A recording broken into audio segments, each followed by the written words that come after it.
Let's turn to Ronald Suny, who joins me from Regensburg, Germany. He is a distinguished professor of history and political science at the University of Michigan. Thank you very much for your time, Ronald. Now, how big a setback is this for Moscow, or do you think that this conflict was always more about Ukraine and the history that the two countries share? We just heard from our reporter there talking about how Russia's been fairly muted about Finland and Sweden joining NATO. Is this really about a NATO expansion? You know, the greatest expander of NATO, it turns out, is Vladimir Putin. He, in fact, says that he went to war to prevent this from letting Ukraine, or earlier Georgia, join NATO. But in fact, what he's done by this unprovoked and horrific invasion of Ukraine is encouraged states that historically for centuries have been neutral, namely Finland and Sweden, to now join the alliance. Because now Russia has become unpredictable. It attacks without provocation. It is delusionary about the threats that actually threaten Russia. And who knows what they'll think next to do in Scandinavia. So it makes sense now, whereas before February 24th, when Putin invaded Ukraine, it didn't make sense for these countries to try as quickly as possible to join the alliance. Could you give us a little bit of a snapshot of the historical and geopolitical reasons why Sweden and Finland didn't join NATO when other Nordic countries like Norway and Denmark did? Sweden, of course, was neutral historically for the last 100 or so years, and even during World War II, it was neutral during the Nazi invasions of Norway and Denmark and the alliance of Finland with the Nazis against the Soviet Union. So it has played that role and maintained peace. It hasn't had major wars since, I don't know, the Napoleonic Wars of the early 19th century. The last time Russia attacked Finland was under Peter the Great in the 18th century. Finland is different. Finland was part of Russia until the end of 1917, when it became an independent state.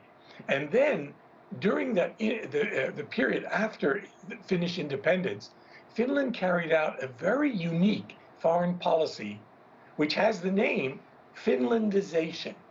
And what it meant was, Russia, you don't interfere in our internal affairs, and we will not threaten you in any way. We'll be neutral.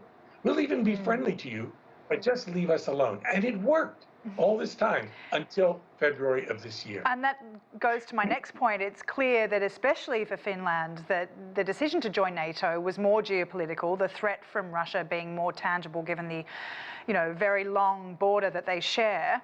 But are there concerns that the safety of Europe will in fact be in jeopardy if and when these two countries join NATO? Russia, of course, is a loser in this. And the most dangerous period is in the next year. It takes about a year for these processes of joining to be consummated. And in that period, the door is open now. The invitations, the requests to be joined have been lodged, but they're not members yet. So Article 5, where one attack on one requires the defense by all, is not yet in effect. And that was quite the precarious position that Ukraine was in, or Georgia was in 2008.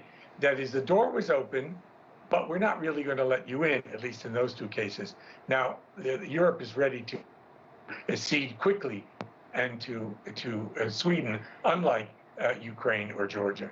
Just quickly, in terms of a retaliation from Russia, what would be the worst case scenario for Europe and potentially the West?